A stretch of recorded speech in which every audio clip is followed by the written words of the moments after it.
So I don't know about you, but I almost gave up cooking because of the gas stove that I have in my RV. It's such a pain. You gotta take the countertop off, and then you gotta clean it afterwards. So instead of cooking,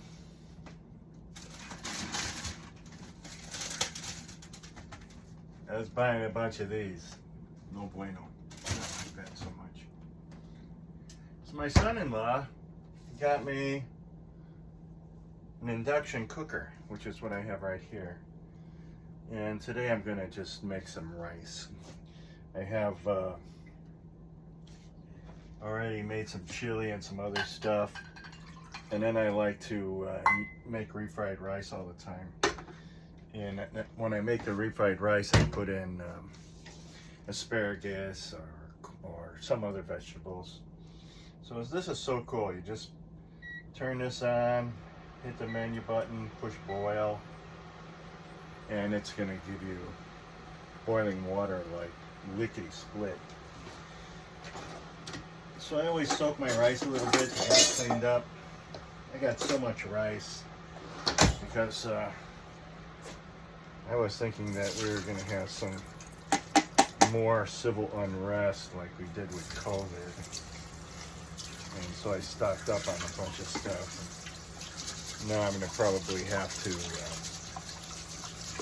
well, I know I'm going to have to. I've already done a bunch, but donated a lot of that kind of prepper idea. I'm really a prepper, but I had a lot of stuff.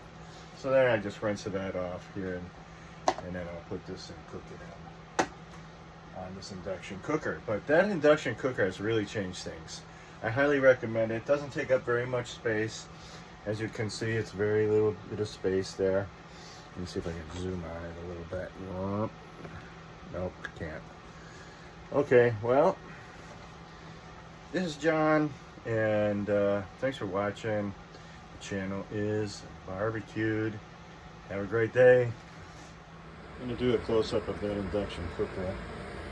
You can kind of see how it's going. So and you can set this. You can set the temperature. So that's power of 1.5, which is just barely enough, you know, to kind of let the rice simmer and get all the water absorbed. And I don't use water, by the way. I use chicken stock that I make, and I make it from real chicken too. I don't buy the ones that you can get in the store. You know what's a good thing is if you like those rotisserie chickens, you can save the carcass after you carve it up and eat all the chicken, then boil the carcass with the bones, and then you get a real nice chicken stock. But this is how this is the brand here. I'm not trying to sell it. There's other brands too. And then there's the boil button. But you can see what I mean by, like, there's the stove. And then if I want to take off the countertop here, both pieces to use the stove, then I have to move all this other stuff. You know, I got to move my coffee pot, my air fryer, my coffee grinder. And if you don't have a coffee grinder, if you're just using ground coffee, if you like coffee, you need to get a coffee grinder because it is a huge difference. All right, that's just a little supplement to the video. Again, John Barbecued is the channel. Thanks for watching. This is RV when you're an old geezer like me at 69.